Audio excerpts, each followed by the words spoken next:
কেমন আছেন সবাই? আশা করি ভালো আছেন। চলেন আজকে ইউজ টু এর ব্যবহার জেনে নিই। ইউজ টু এর সাথে ভার্বের বেস ফর্ম বসলে বোঝায় অতীতের অভ্যাস, যেটা আমরা সাধারণত ব্যবহার করে থাকি। বাংলা বাক্যে এখানে ত, তে, তাম, তেন এগুলো প্রকাশ পায় বাংলা বাক্যের ক্ষেত্রে। যদি ইংরেজিতে আমরা এক্সাম্পল দেখি, আচ্ছা এক্সাম্পলটা আমরা একটু পরে আসি, আগে বেসিকগুলো জেনে নিই। বি ইউজ টু এর পরে ভার্ব প্লাস আইএনজি থাকলে সেটা বোঝায় কেউ কিছু করতে অভ্যস্ত। আচ্ছা, ভার্ব প্লাস আইএনজি থাকে, এটাকে আমরা অনেকে চিনি প্রেজেন্ট পার্টিসিপল হিসেবে।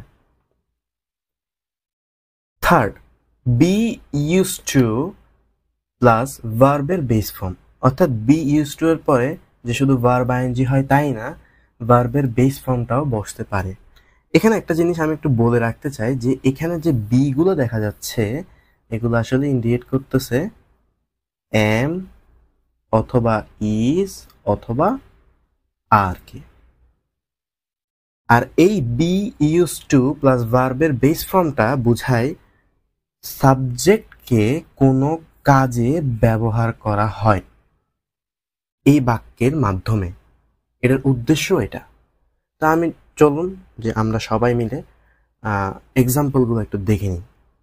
প্রথমটার এক্সাম্পল ইউজ টু এর, she use to watch horror movies.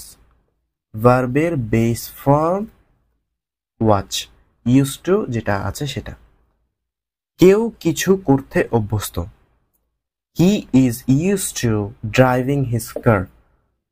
Is মানে যেটাকে আমরা বি হিসেবে ধরছিলাম, ইউজ টু ড্রাইভিং, এটা কি ভার্বের সাথে আইএনজি অথবা প্রেজেন্ট পার্টিসিপল ফর্ম।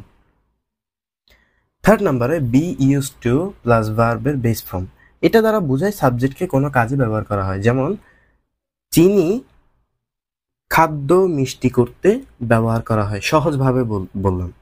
যেমন ইংরেজিতে এটা একটা এক্সাম্পল দিলাম, a camera is use to take photos.